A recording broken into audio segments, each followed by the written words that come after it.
جی آپ سب لوگوں کو میرے یوٹیوب چینل پہ آداب اور السلام علیکم۔ دوستو آج میں ذکر کرنے جا رہا ہوں اسٹیٹس کو کے بارے میں۔ اسٹیٹس کو جو ہے وہ پاکستان میں آپ لوگوں نے اکثر اس لفظ کو سنا ہوگا اور کئی بار سنا ہوگا ریگارڈنگ پولیٹکس کے حوالے سے بہت بار جو اینکر حضرات ہیں یا رپورٹرز ہیں یا ٹیلی ویژن کے اوپر الیکٹرانک میڈیا پہ اسٹیٹس کو کا لفظ یوز کیا جاتا ہے۔ اب یہ اسٹیٹس کو جو ہے یہ عام فہم میں عام لوگوں کو نہیں پتہ کہ اسٹیٹس کو کہتے کس کو ہیں، اور یہ اسٹیٹس کو جو ہے یہ بیسیکلی اتنا پاورفل اتنا اہم لفظ کیوں ہے پاکستانی پولیٹکس کے لحاظ سے۔ تو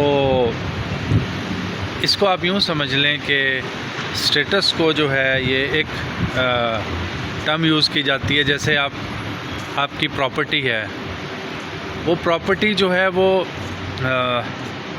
وراثت، اس پراپرٹی کی جو وراثت ہے وہ صرف وارثین میں ہی جا سکتی ہے۔ اس کے علاوہ اس پراپرٹی کا کوئی کسی کے پاس بھی ملکیتی حقوق نہیں جا سکتے سوائے اس پراپرٹی کے جو آنر ہے اس کے فیملی کے لوگوں کے، اس کی اولاد ہوگی یا اس کے بھائی ہوں گے یا دیگر لوگ ہوں گے۔ یہ قانونی لحاظ سے اور ہر لحاظ سے وہ اس کے حقوق ان کے پاس رہیں گے، چاہے وہ 100 سال رہیں 200 سال رہیں، انلیس انٹل وہ اس پراپرٹی کو سیل نہیں کر دیتے کسی اور کو۔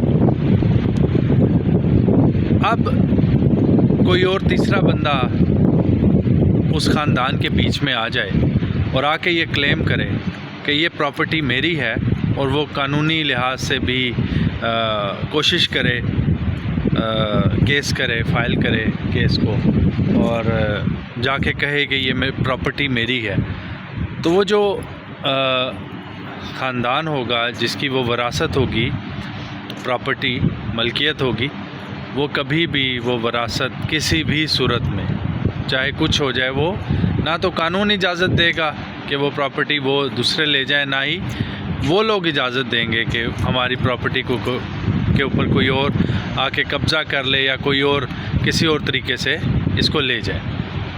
یہ اب یوں سمجھ لیں، یہ بہت ہی عام فہم الفاظ میں نے یوز کیے ہیں اسٹیٹس کو سمجھانے کے لیے۔ اب اسٹیٹس کو جو ہے اب پولیٹکس کے لحاظ سے ایسے ہے پاکستان میں کہ جب سے پاکستان بنا ہے، پاکستان میں ایک اشرافیہ کا راج ہے، ایک اسٹیبلشمنٹ ہے جس کو کہتے ہیں، اس کا راج ہے۔ وہ اسٹیبلشمنٹ جو ہے وہ اتنی پاورفل ہے کہ وہ اس میں آپ کی جوڈیشری بھی آتی ہے، سب سے پہلے تو آپ کی ٹاپ آرمی آتی ہے، آرمی آفیشلز آتے ہیں، ٹاپ کے آرمی کے لوگ آتے ہیں، اس کے بعد عدلیہ ہے، بیوروکریسی ہے، پھر پولیٹیشنز ہیں، ٹھیک ہے۔ تو یہ سارا مل کے یہ اسٹیبلشمنٹ بنتی ہے۔ اب وہ اسٹیبلشمنٹ جو ہے وہ اتنی اسٹرانگ ہے پاکستان میں کہ وہ اگر ان کا ایک راج چلتا ہے، ٹھیک ہے، چاہے وہ کسی کو بٹھا دیں سیٹ پہ، چاہے کسی کو اتار دیں، اور جیسے وہ چاہیں وہ ویسے ہو جائے، عدلیہ میں، بیوروکریسی میں، فیصلوں میں قانون بدل جائیں، قانون اگر ایسا ہے تو اس پہ عمل نہ ہو، ان کی مرضی ہے، ٹھیک ہے۔ تو یہ سب ہوتا ہے اسٹیبلشمنٹ کی مرضی سے۔ اب پاکستان میں جب سے پاکستان بنا ہے تب سے لے کے بہت سارے وزیر اعظم گزرے ہیں، بہت سارے، ان میں سے چند ایک لوگوں نے اسٹیبلشمنٹ کو جو ہے اسٹیبلشمنٹ کے اسٹیٹس کو چیلنج کی ہے۔ اب یہ اسٹیٹس کو یہاں پہ آ رہا ہے، وہ اسی کو کہتے ہیں کہ اسٹیبلشمنٹ جو ہے وہ پاکستان کی، اس کا یہ جو نظام ہے یہ وراثت ہے، ٹھیک ہے۔ یہ جو پورا نظام ہے یہ ان کی وراثت ہے، اور وہ اپنی وراثت میں کسی کو شامل کرنے کا وہ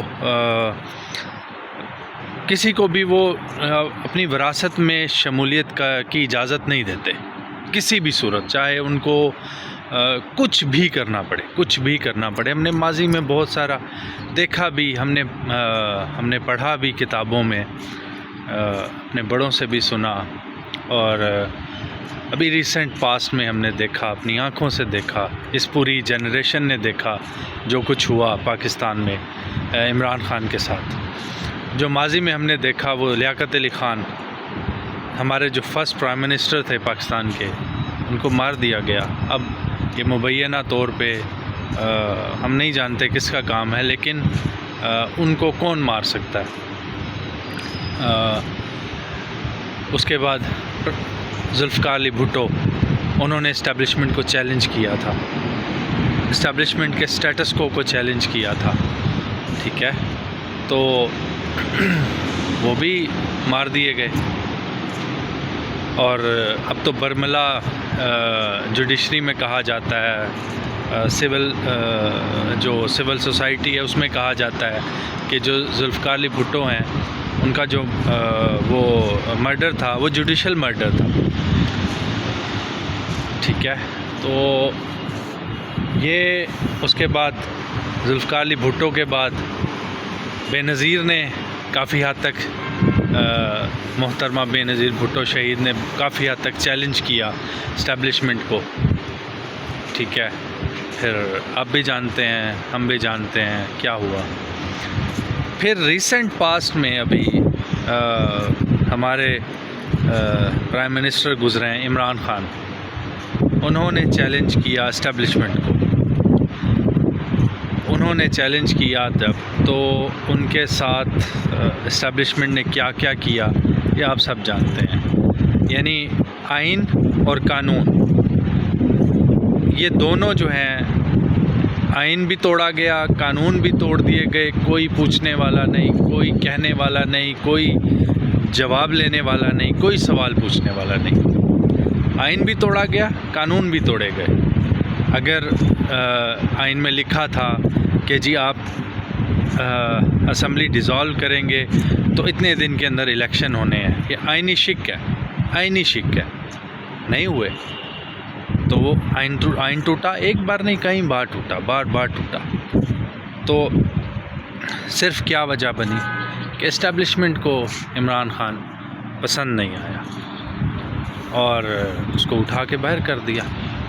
اور پھر ایک سٹیج ایسا سجایا گیا کہ اسٹیبلشمنٹ نے آپ کے سامنے پہلے صوبوں میں جو ہے کیئر ٹیکر گورنمنٹس بٹھا کے رکھی، ابھی تک جو ہیں، اب الیکشن اناؤنس ہوئے ہیں.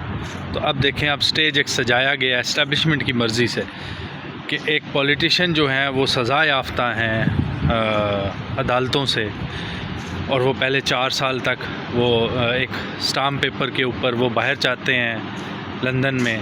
یہاں پہ ان کے پلیٹلیٹس گرے ہوتے ہیں، اینی ہاؤ وہ باہر جاتے ہیں، باہر جا کے علاج کے لیے جاتے ہیں، لیکن وہاں پہ جا کے وہ بالکل ٹھیک ہو جاتے ہیں. اس کے بعد 4 سال بعد ان کے لیے سٹیج ایک سجایا جاتا ہے، وہ واپس آتے ہیں، واپس آ کے عدالت میں بنا پیش ہوئے سارا کچھ ہوئے، وہ ان کے لیے قانون سب کچھ جو ہے نا وہ ملیا میٹ ہوئے، اور وہ سب کچھ ان کے لیے ایک سٹیج بنایا گیا ہے کہ سب کچھ معاف ہے.